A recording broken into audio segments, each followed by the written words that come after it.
Hello, welcome back to my kitchen. Today we are making cranberry sauce, which I would argue is the unsung hero of the Thanksgiving dinner. Because it's probably the most important side dish, in my opinion. Because obviously the main dish is the turkey, but the cranberry sauce goes with the turkey, and it just creates a delicious combination of kind of salt.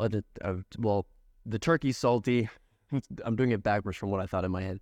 Kind of like salty, savory, and then the cranberry sauce is this kind of like sweet, tangy. They just go together so well. Now I know not everybody's a fan of it because my mom is one of those people that doesn't really like cranberry sauce.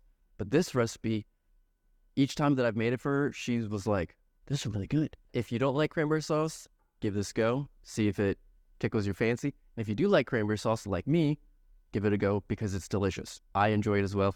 It's the cranberry sauce for everybody. It's also really simple. I mean, I don't think I've ever found a cranberry sauce that wasn't simple. But if you're sitting there buying canned cranberry sauce, now if you like a tradition and you enjoy it, you do you. But if you're only buying canned cranberry sauce because you think, oh, it's too hard to make cranberry sauce, you could not be more wrong. This is so simple. Like, the hardest part of this recipe is getting the pomegranate seeds out of the pomegranate. And that's really not that hard. Anybody can do it. And it's also served cold, so you can do it the night before, which is how I do my cranberry sauce every year.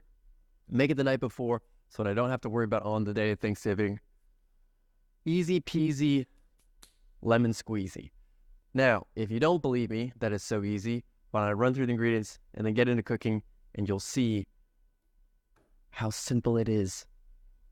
Cranberries, sugar, salt, cinnamon stick, an orange, and a pomegranate. So first up, we're going to kind of get the seeds, the actual part of the pomegranate that you want to eat out of the pomegranate.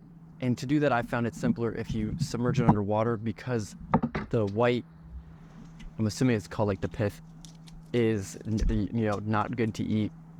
So, but that floats. So if you do this underwater, all of that will float up to the top, where the seeds that you want will actually sink down. So then once you're done kind of separating the two, you can just kind of skim the top, and then you're left with the seeds, and you just strain that off, and you're good to go. Now we're going to place the cranberries, the sugar, a little pinch of salt, orange rind, and the cinnamon stick, plus a cup of water into a medium saucepan. Heat that up until it boils, and then we're going to let it boil until it thickens. Should take about 15 minutes. Now we want to let the cranberry sauce cool down, and we're going to remove the orange rind from there, as well as the cinnamon stick.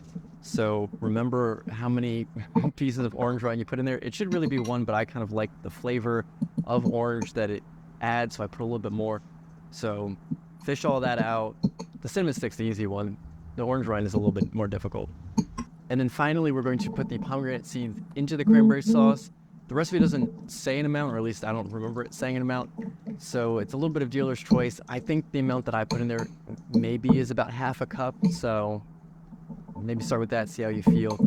And then once you have all that together, just pop that in the fridge to fully cool down the rest of the way. And then you're done. And here we have it.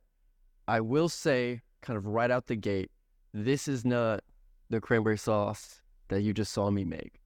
This is the second cranberry sauce that I made, because I made a second turkey. Because when I bought my first turkey, it was on an insane sale. And then when I came back the next week to buy like my actual Thanksgiving groceries, because you have to buy the turkey further ahead because it has to thaw and stuff like that. When I came back, they were still on an insane sale. So I bought a second turkey. And then I decided to make the second turkey. And I figured go big or go home. So I effectively made a whole second Thanksgiving dinner.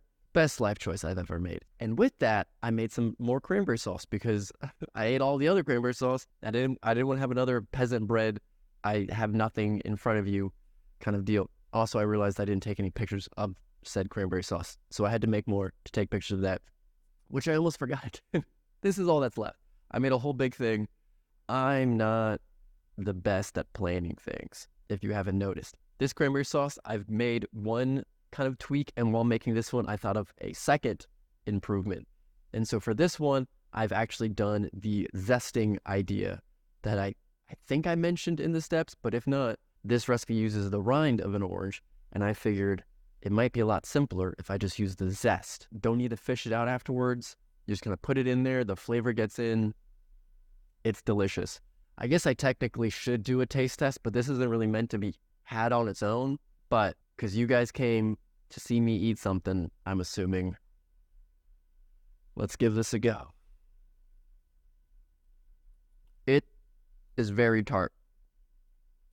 But I mean, that's kind of what you want, because it kind of balances out the turkey, gives it some fun complexity. And this one's kind of especially tart because the pomegranate seeds are also fairly tart along with the cranberries. It kind of ups it on that scale versus it being like a very sweet dish. But you do get flavors of like the cinnamon and the citrus in there. So it's a very well balanced, like flavorful. I mean, I wouldn't really recommend just eating it on its own. Like I couldn't imagine taking like a big bite of that. But if you put that like on some turkey, ooh, I am shoveling that thing down. The second improvement, so I mentioned the zest. The second improvement is the pomegranate seeds themselves. And I'm a little bit on the fence about this one because the pomegranate seeds in there kind of add a little bit of novelty because they look like little gems. Like, I don't know if you've ever seen a pomegranate seed, but to me, it reminds me of like a ruby. Maybe that's just me. But the second thing is they do kind of like burst with flavor when you bite into them. So that's kind of a fun experience. The downside is because they are a seed, there is a solid structure in there that will eventually, grow into a pomegranate tree. And that isn't the most pleasant experience to kind of be munching on. So my idea is, I mean, you could either buy pomegranate juice or just take a pomegranate and just smush it and get the juice out of there. And adding that in because that would put the pomegranate flavor throughout the whole thing. So like it'll permeate all aspects of the cranberry sauce, but it would also eliminate that seed texture getting into it that you'll experience while you're chewing into it. So I don't know if the benefits will kind of outweigh the costs of doing that. The recipe itself, fantastic. So like you don't need to improve anything, but these are just fun little tweaks that you kind of want to experience or you want to experiment with and see, do they improve anything? Maybe, maybe not. So to kind of summarize, super simple, takes a handful of minutes to do, not a whole big level of skill, I will say. But when cutting the pomegranate, don't do what I did and just cut straight through because that just cuts a whole bunch of the seeds in half. And you get juice everywhere, so it makes a mess, but you're also just kind of ruining all of those seeds.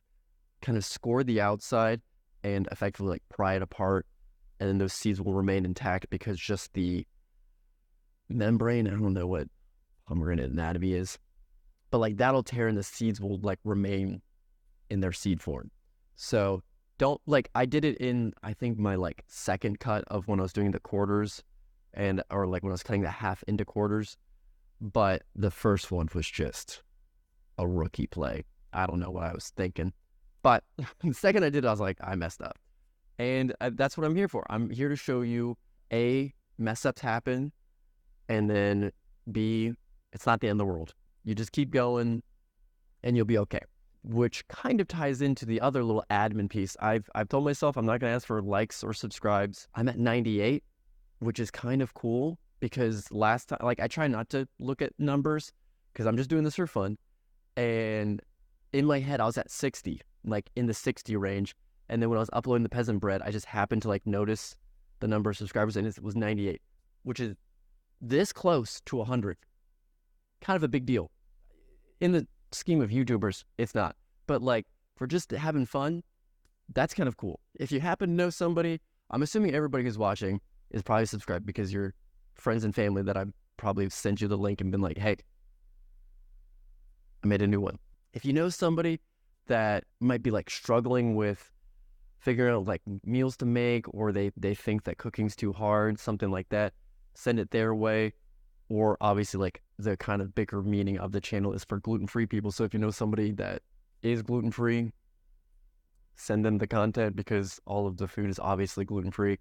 I make simple recipes and they also happen to be gluten-free. So I feel like both of those groups are kind of what I'm vying for.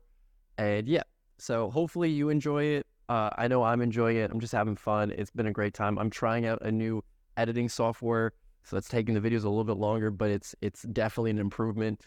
Like, I don't know if you noticed last week, but I happened to forget that I have a green screen and I wore a green shirt. But the new software handled that like a dream. I was very happy because I thought I screwed up majorly there, but I did not. Yeah, and just it's a fun learning experience for me to learn new things with like the production aspect, along with most of these recipes that I'm making are like first times for me. So it's just it's a good time, and I hope you've been enjoying it. And yet, no pressure. I don't care. I'll get 2 people at some point, and I can't. I'll try and think of something 100 themed. But on that note, bye, Mom. Still not dead. See you.